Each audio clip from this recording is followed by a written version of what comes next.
So today we are going to discuss about a new poem, Haunted Houses, by H. W. Longfellow. This particular poem, Haunted House, deals with such an imaginary idea about the houses where the people have died recently or lately. In such houses, it is assumed that though the people have physically died, but spiritually, by spirit, without any physical appearance, they are still in the house. ये बस मानने वाली बात है। H W Longfellow as a poet बताते हैं haunted houses के बारे में, कौन से हाउसेस हॉन्टेड होते हैं। All houses wherein men have lived and died are haunted houses. Longfellow बताते हैं कि वो सारे घर, सारे मकान जहाँ पे लोग रहे हैं, रहते आए हैं और रहते रहते वहाँ उनकी मृत्यु हो गई है, they have died, those houses are all haunted houses. Generally हम लोग हॉन्टेड हाउस किसको बोलते हैं? जहाँ डिजर्टेड, जो हाउस डिजर्टेड हो, abandon, deserted, where nobody pays visit, कोई जाता ही नहीं है, मकड़ी के झाले वाले लगे हुए होंगे, जैसे एंट्री मारोगे कबूतर फड़फड़ा के जाएगा। फिल्मों में देखे हो ना? हाँ सर। बिल्ली कूद के यहाँ से वहाँ चली जाएगी, चमगादड़ उल्टा होके पड़ा हुआ होगा, उल्लू होगा, ये सारे होते हैं जनरल सिनेरियो हॉन्टेड हाउसेस के। लेकिन पोएट ने क्या बताया कि ऑल हाउसेस, वो सारे हाउसेस हॉन्टेड हैं जहाँ पे लोग रहा करते हैं और वहीं पे उनकी मृत्यु हो जाती है। Through the open doors the harmless phantoms on their errands glide. Through the open door, ऐसे घरों के खुले हुए दरवाजे के ज़रिए आप महसूस कर सकते हैं ये जो हार्मलेस फैंटम्स है ना, फैंटम्स का मतलब भूत या प्रेत, ये जो प्रेत होते हैं, आत्माएं, ये जो भूत होते हैं, आत्माएं, ऐसा फिजिकल अपीयरेंस उनका कुछ नहीं दिखता है हिंदी मूवी जैसा, ठीक है ना? आंखें लाल हो गई हैं, दांत ऐसे बड़ा बड़ा आ गया है ड्रैकुला जैसा, वैसा नहीं है। बस वो अनसीन होते हैं, अनहर्ड होते हैं, महसूस कर सकते हैं उनको। तो ऐसे phantoms, these phantoms are harmless on their errands glide. Errands का मतलब क्या होता है? जैसे कोई घरेलू काम करने के लिए हम लोग बाहर निकलते हैं ना, मम्मी कहती है बेटा मैगी लेते आओ, मम्मी कहती है बेटा वो एक चीज़ लेते आओ, बटर लेते आओ, तो आप दौड़ के जाते हो चीज़ बटर लाने के लिए, मैगी लाने के लिए। That means what? You are running errands. You are running errands मतलब आप घरेलू घरेलू कामकाज निपटा रहे हो। तो ये फैंटम्स भी जैसे रोज़मर्रा के जीवन में जब ये ज़िंदा थे तो जो जो काम किया करते थे, वैसे ये लोग मरने के बाद भी, भूत बनने के बाद भी करते रहते हैं। इधर उधर घूमते रहते हैं, सीढ़ियों से उतरते हैं, सीढ़ियों पे चढ़ते हैं, with feet that makes no sound upon the floors. और ऐसे सीढ़ियों से चढ़ते हैं, फ्लोर पे चढ़ते और उतरते हैं कि इनके चढ़ने उतरने या गुजरने का कोई भी साउंड सुनाई नहीं देता है, एकदम silent. We meet them at the doorway on the stair. ऐसे भूतों को हम लोग मिल जाया करते हैं, हम लोग मिल सकते हैं, मिलते हैं। एट द डोर वे, हमारे दरवाजे पे मिल जाते हैं। ऑन द स्टेयर, हमारी सीढ़ियों पे मिलते हैं। Along the passages they come and go. और जो हमारे घरों में पैसेजेस हैं ना, उन पैसेजेस में भी ये लोग आते हैं और जाते हैं। अलॉन्ग द पैसेजेस मतलब जो रास्ते हैं हमारे घरों में घुसने के लिए, कॉरिडोर वगैरह, उस कॉरिडोर में भी ये आते और जाते रहते हैं। इम्पैल्पेबल इम्प्रेशंस ऑन द एयर। और जब ये आते और जाते हैं तो एक अलग सा इम्प्रेशन नज़र आता है ऑन द एयर, मतलब हवा में हम फील कर सकते हैं एक इम्प्रेशन कि कोई अभी यहाँ से गुजरा। कभी कभी होता है ना कि हम लोग अकेले कहीं बैठे हुए हैं, चारों तरफ से दरवाज़ा खुला हुआ है, चारों तरफ के कमरे का, हॉल का, तभी आपको फील होगा कि कोई यहाँ से गया। कौन गया पता नहीं। इम्पैल्पेबल मतलब जिसको तुम फील नहीं कर सकते, जिसे महसूस नहीं कर सकते। A sense of something moving to and fro. और तब आपको ऐसा महसूस होगा, एक सेंस फील होगा that something moving to and fro. कोई एक ऐसा चीज़ है जो कि आगे जा रहा है, फिर इधर आ रहा है। जैसे घर में फिजिकली जो लोग जिंदा हैं, वो लोग आने और जाने का काम करते हैं ना, कभी आगे बढ़ रहे हैं, कभी पीछे आ रहे हैं, कभी आगे बढ़ रहे हैं, कभी पीछे। ऐसा फील होता है कि कोई विदाउट फिजिकल अपीयरेंस आ रहा है और जा रहा है, ऐसा महसूस होता है।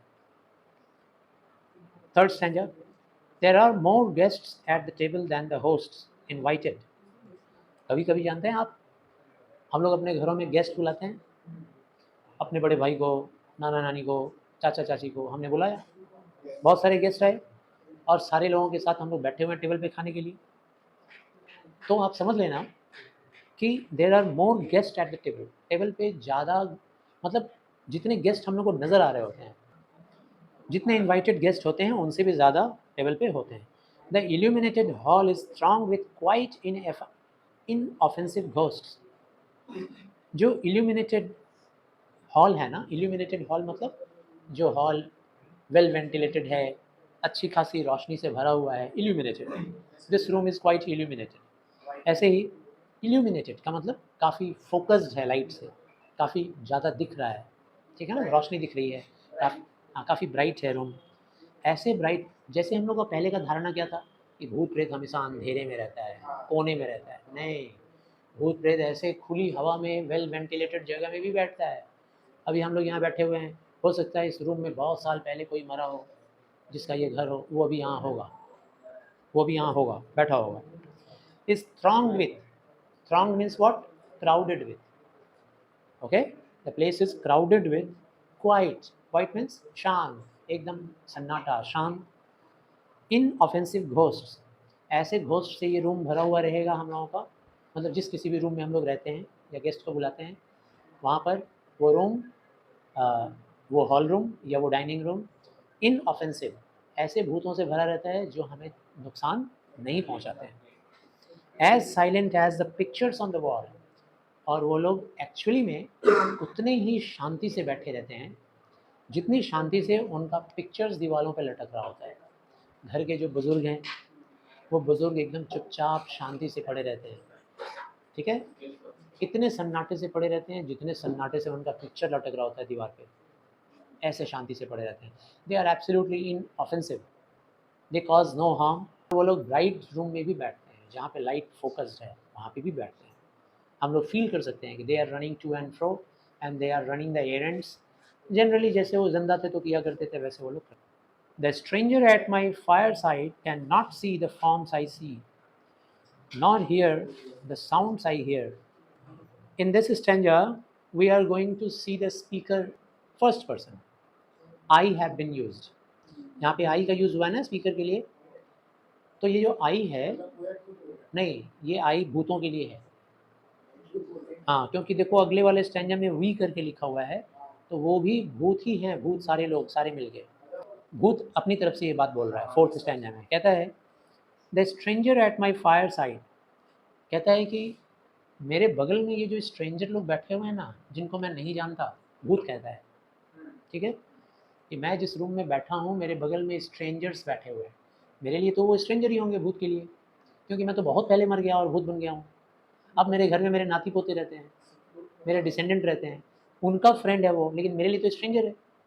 इसीलिए भूत कहता है कि the stranger at my fireside, ये जो स्ट्रेंजर मेरे बगल में बैठा हुआ है फायर साइड में, can not see the forms I see, ये वो फॉर्म्स नहीं देख सकता, वो आकार, वो रूप नहीं देख सकता जो मैं देख सकता हूँ।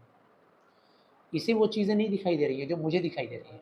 I can see all the forms, I can see all the shapes, all the beings inside this house. I can feel, I can see, nor hear the sounds I hear. And this stranger, this man, sitting presently in this house, he cannot see or hear the sounds I hear. I have a special power. किसके पास special power होता है? Super natural power. भूत के पास super natural power होता है। हम इंसानों के पास सुपर नेचुरल पावर नहीं होता है। हम तुम यहाँ से एक ही बार में जदू बाबू बाजार नहीं पहुँच सकते, चल के जाना पड़ेगा। प्रेत कैसे? एक सेकंड में पहुँच जाएगा, फ्रैक्शन ऑफ सेकंड में पहुँच जाएगा। Yes, he has that super natural power. तो वो कहता है कि ये जो मेरे बगल में इंसान बैठा है, वो उन चीज़ों को नहीं देख सकता जो मैं देख सकता हूँ, उन चीज़ों को नहीं सुन सकता जो मैं सुन सकता हूँ। उसे तो सिर्फ वही दिखाई दे रहा है। परसीव का मतलब क्या होता है? समझना। ओके, परसीव मतलब फील करना, एहसास करना। ये जो स्ट्रेंजर है, ये सिर्फ वही एहसास कर सकता है जो इसके आसपास में है। वाइल अनटू मी, जबकि मैं वो भी एहसास कर सकता हूँ जो मेरे आसपास नहीं है। जबकि मेरी बात को अगर करते हो तो मैं वो सब कुछ देख सकता हूँ जो इस घर में बहुत पहले से था, है। मैं वो सब कुछ सुन सकता हूँ क्लियरली और देख सकता हूँ जो बहुत पहले से यहाँ हो रहा है, सदियों से हो रहा है, हज़ारों वर्षों से, सैकड़ों वर्षों से जो हो रहा है। I have that special vision, that special sense. We have no title deeds to house और लैंड्स। हम लोगों के पास कोई टाइटल डीड्स भी नहीं है। टाइटल डीड क्या होता है? तो वो जो रजिस्ट्री का पेपर होता है ना, जिस पे एग्रीमेंट होता है, जिससे हम कुछ खरीदते हैं, सपोज यू, हाँ तुम्हारा घर है, अब वो घर मैंने खरीद लिया, तो एक टाइटल सूट बनाया जाता है, एक टाइटल डीड बनाया जाता है, उसको कहते हैं ऑनरशिप का पेपर। तो कहता है भूत कि हमारे पास तो टाइटल डीड्स भी नहीं है, मकान का जो पेपर होता है वो हमारे पास नहीं है, इस घर का या इस ज़मीन का। Owners and occupants of the earlier dates, हम लोग तो ओनर्स और ऑक्यूपेंट हैं अर्लियर डेट के, पहले के डेट के, पहले के ज़माने में हम लोग यहाँ रहते थे। We were the owners and we were the occupants. Occupants मतलब ऑक्यूपाई करके रखते थे इस जगह को, इस जगह को कवर करके रखते थे, कब्जा करके हम लोग यहाँ रहते थे। We were the occupant. At present कौन है ऑक्यूपेंट है इस रूम का? You are the occupant, we are the occupant. From graves forgotten stretch their dusty hands, अभी हम लोग ग्रेव में हैं, कब्र में है, भुला दिया गया है हमें। जब से मैं कब्र में हूँ मुझे लोगों ने भुला दिया है। इमेजिन करो कि परदादा दादा जिन्होंने घर बनाया है ना, अब बनाया तो कभी ना कभी तो उस घर के मालिक वही थे, टाइटल डीड भी उन्हीं का था, वो लोग जिंदा थे, अब तो मर गए हैं, अब वो दफन कर दिए गए हैं ज़मीन में। वहाँ से वो अपने डस्टी हैंड को स्ट्रेच करते हैं। डस्टी हैंड मतलब कब्र में कोई रहेगा तो हाथ तो डस्टी हो ही जाएगा ना, ये इमेजिनरी है। And hold in mortmain still their old state. Mortmain का मतलब क्या होता है? किसी भी चीज़ का मलकियत, किसी भी चीज़ का मलकियत मतलब किसी भी चीज़ का लैंडलॉर्डशिप, ठीक है ना। Hold in mortmain still their old states.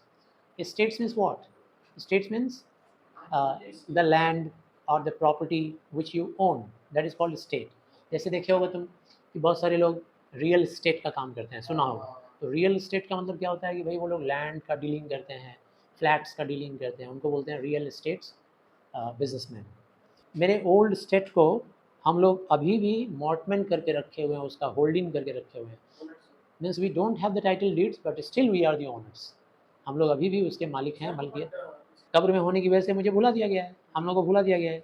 Stretch their dusty hands, लेकिन वहीं से डस्टी हैंड हम लोग फैलाते हैं और होल्डिंग करके रखे हैं हमारा मलकियत, हमारी मास्टरी, हमारा लैंड लॉर्डशिप हम लोगों ने कंट्रोल करके रखा है, मेंटेन करके।